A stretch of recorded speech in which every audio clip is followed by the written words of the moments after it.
U.S. banking and the U.S. dollar, mRNA in our meat, mass casualty event killing 18,000 cattle, and 15-minute cities.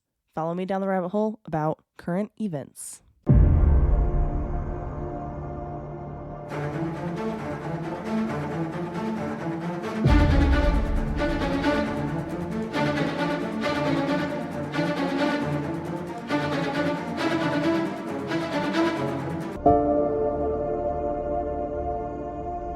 Hello, friends. Welcome back to the rabbit hole. I'm your host, Danny, and today we are talking about current events, as promised last week. Here we are. Because there's a lot of weird things going on in the world right now. So I thought, what better time than to do a current events episode. And I think with the summer coming, I want to do a sunscreen episode because I have recently been getting a lot of things on my Instagram about sunscreen and how it's harmful and all the different things. So, I haven't actually ever looked into that conspiracy theory. I've heard about it, but I've never actually done any research, so that would be kind of interesting. Although I'm looking out my window and it's cold outside and snowing, so I don't know, is summer ever coming? Hopefully, because it's been a really snowy winter around here. But we need it, of course. So, anyway, on to current events. So, you have the U.S. banking and the U.S. dollar, which might become an issue. So the Federal Reserve is launching an instant payment service called FedNow. And this is not the first time I've talked about this. This service will officially launch in 2023. Or, excuse me, I completely left out the month. I know the month. It's July. But in my notes, I didn't write down the month. And I was just reading right off my notes. This is why I try to wing it some of this time, because I remember a lot of the research that I do. Even I write it all down, but it just is in my head. And so good thing. But anyway, so the system allows for bill payments, money transfers, and other consumer activities, with most transactions being settled within 60 seconds. So instead of having to wait, I know Venmo, you have the instant transfer option, and Apple Pay as well. You have the instant transfer option, and you have to pay a fee for it, or you have to wait 1 to 3 business days for it to fully transfer, and you don't have to pay a fee for that. But this is saying within 60 seconds, all transactions will be complete. The announcement of the launch of the FedNow program came just after the collapse of Silicon Valley Bank and Signature Bank. So the FedNow program has been in the works for a while. Like I said, this isn't the first time I'm mentioning it. I reported on it in one of my earlier episodes. It is just convenient how they just happened to announce the official launch after the bank collapse. So, cool. Thanks, Federal Reserve. We really appreciate everything you do for us. But speaking of collapses, is the U.S. dollar going to collapse? So, okay, I'm no economist. I don't know a lot about how everything's going to work and what's going to happen when things go down, but things are going down. So if you are an economist, you want to come on the show and explain, please send me a message because I would love to have you. But just so you all know what's going on, if you haven't been paying attention, which I doubt it, but I'm sure you guys have been paying attention. The 23 countries, so about 60% of the world's GDP, are leaving the US dollar, as well as SWIFT, which is a dollar-based worldwide financial transaction system. Some of these countries include Russia and China, which kind of makes sense, right? Russia and China. But then you also have India, Germany, France, and the UK, which is a little more surprising to me. But right now, the US dollar is the world's reserve currency. And once a new system is in place, we won't be the reserve currency anymore. So all those dollars that are in foreign currency will come back to the US, and our money system will take a huge hit. And the world right now, they're trying to return to the gold standard instead of the petrodollar, which is what America has put us all on. But the gold standard, honestly, it does make a lot of sense. I'm not judging these countries for pulling out. It makes a lot of sense. And if most of the world's going to pull out, you don't want to be left holding on to money that's not worth anything. Although we're going to be left doing that. But if I was one of these other countries, it makes sense, right? So on usdebtclock.org, which I linked in the show notes, super handy. You can see how much debt, how much revenue the country makes, all these different things. It's really cool. So you can see where we stand today and where it is estimated that our dollar will stand in just a few years. So you can go all the way up to like 2027 right now. And the inflation is like, it's going to be crazy. So you think inflation's bad now, you just wait, because it is going to get worse with everyone pulling out and with like our dollar not really meaning much. It's going to, we're going to see it affect us for sure. And on that website, you can kind of see like what they estimate inflation will be in 2027. Anywho, on to the mRNA in our meat. Yep, you heard me right. And I guess it might not just be our meat. It could be our milk as well, dairy products that come from cows. So if you chose not to get the COVID mRNA vaccine, it might be time to go vegan. And I'm not trying to be funny, because I really don't want to be a vegan. Like, I really enjoy dairy and meat. I don't want to be a vegan, basically, is what it comes down to. But maybe I'll have to start raising my own cows or something. I don't know. Because there have been many rumors about the USDA approving the mRNA vaccine for use in pigs and cows. So anywhere you'd get your pork, you'd get your beef, you get milk, dairy products, stuff like that, could be infected with this mRNA vaccine. However, luckily, in my research, I found that isn't 100% true yet. So I'm not completely writing this off yet. That's why it's still in this episode. Because if I was like doing research and I was like, oh, well, that was fake news, I wouldn't have included it. But just wait. So they're going to be taking into consideration what the public has to say about these types of vaccines, because there's so many of us that are not for the vaccine, and they are taking their time like with making this decision. However, like, they've never really considered the public before. Like, the public has never been this interested, I think, also. So maybe it's like the public outcry. One of my biggest concerns when I decided not to get vaccinated was that they might end up doing something of this sort. They might decide to put this vaccine in our animals, in our food system, or somehow try to vaccinate those of us that don't want to be vaccinated. Like, first it was like carrot, right? Like, oh, get the COVID vaccine and you get entered into a lottery, which I was like, that's weird. Like, that's weird. And if you didn't think that was weird, like, wake up, because that was weird. Then it was like, oh, if you don't get the COVID vaccine, then you can't go do things, right? So you can't, in Seattle, you couldn't go to restaurants. You couldn't go to concerts. You couldn't do all these things. Well, now, if you waited it out long enough, which luckily a lot of people did, including myself, I can go to concerts now. I can go to restaurants now. Like, the carrot didn't work, the stick didn't work, and now they're like, okay, well, let's give up. But not completely, because here they are. They're like, oh, we're going to put it in our meat. Then they're like, oh, no, we're not. But I don't think that they're not. I think they're just saying that they're not approving this type of vaccine for meat animals right now because of the outcry on social media, because of how many people have stood up and been like, no, like, we don't want that. We, like, don't poison our food, right? Which they really shouldn't be putting weird things into animals. I know animals need vaccines the way people need vaccines to try to keep them healthy. We've been living for millions of years. It's fine. Anyway. Did you know that over 40% of Americans have a hard time swallowing pills? So when it's time to take your vitamins, large capsules and pills are out of the question. We know that gummy vitamins exist, but they're full of sugar, they get stuck in your teeth, and they only contain a fraction of the nutrients you need. Luckily, Easy Melts has discovered the ultimate vitamin sweet spot. Vitamins that melt in your mouth, taste like a treat, and are packed with nutrients ready for absorption, all without an ounce of sugar. For a limited time, Easy Melts is giving listeners a free 3-month supply of vitamin D3 with their first purchase. To claim your free D3 vitamins, visit try.easymelts.com/spring24. That's melts.com/spring24. Say goodbye to the old way of taking your vitamins and say hello to the easy way. Menopausal and perimenopausal women, listen up. It's time to take control of your health and comfort, and Winona is here to help.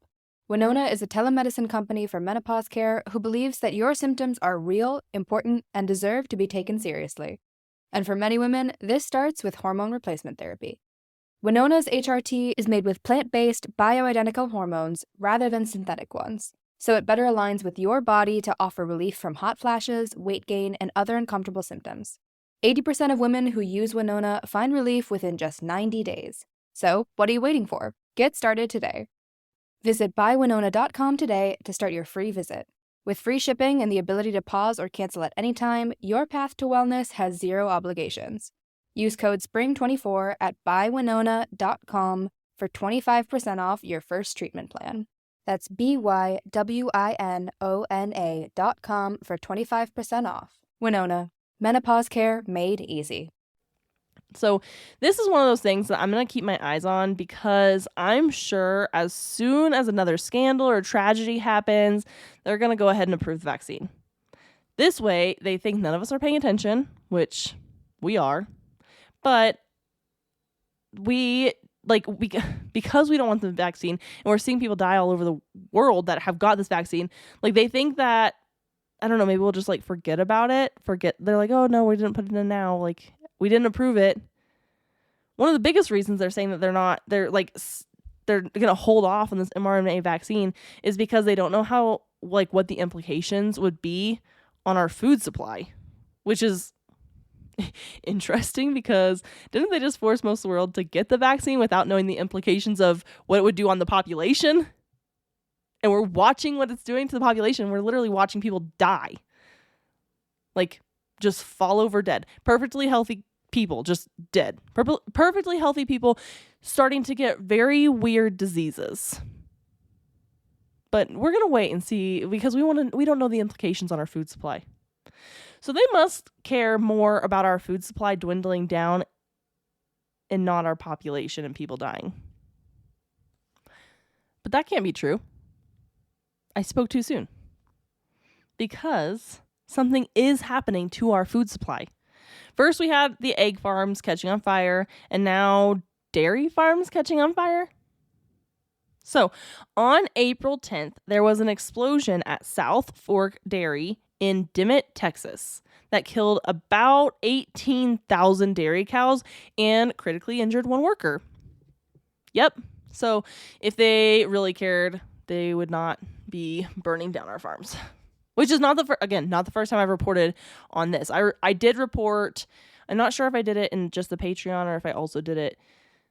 No, I did it in the food shortages episode that I reported on the Connecticut egg farm that caught on fire and like 100,000 chickens or something died. Anyway, it happened. It's now happening to the cows.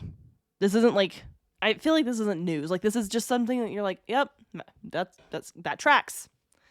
According to reports, the cows were in a holding area before being brought in for milking when the explosion happened. And there was a female worker trapped inside the building as well that firefighters did rescue. And the latest reports says she's in critical condition. So I'm not sure if she's going to make it or she's not going to make it. We hope for the best for her. Luckily, very fortunately, only one person was injured.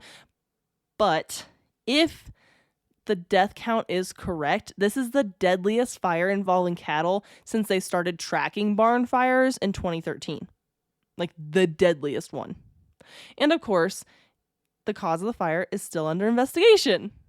So, and if anybody is wondering, the cause of the fire that killed the 100,000 chickens or laying hens in Connecticut is also still under investigation, and they have no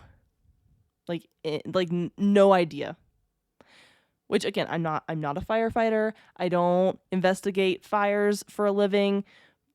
But I thought they could figure out, like, the cause pretty quickly. I was under the impression that they could figure that out pretty fast. Because if it is an arson type situation, they want to, like, start investigating. It's been months since the chicken incident.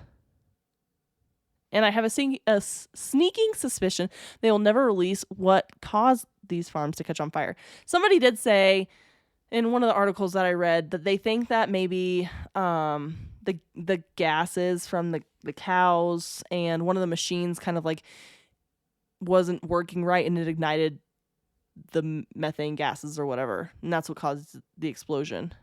But like in my head, and again, I don't work on a dairy farm. I don't know how this works, but I just feel like there's probably something in place to minimize the amount of gas that builds up in the farm, like inside the building while the cows are being milked. I don't know for sure. I'm sure I could call somebody around here that could probably tell me, but like, wouldn't there be some sort of like exhaust fan? And maybe not in the holding area, because maybe they weren't supposed to be in the holding area for as long as they were. I don't know why they were like stuck in the holding area. I don't know. Just some things just really aren't adding up here. If you really look into it, it's not what it seems. Anyway, let's talk about 15-minute cities, because this one is going to piss me off. And you probably. I hope it pisses you off. I hope it pisses everybody off. Not everybody. Some people would love a 15-minute city. So a 15-minute city is supposed to make your life easier, right? And maybe you live in a city right now and you love it. And I don't know. I don't live in the city. I basically hate cities. I live out in the middle of nowhere and I love where I live. It takes me 20 minutes to get to the nearest town and I love it. It's fantastic. The idea is that everything you could need in an urban environment should be within a 15-minute walk or bike ride.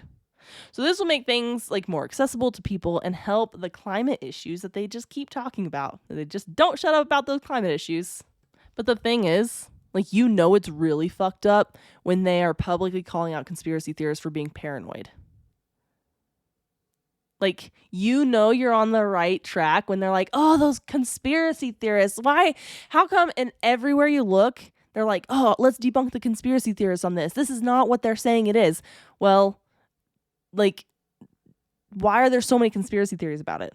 Why is it such a big deal?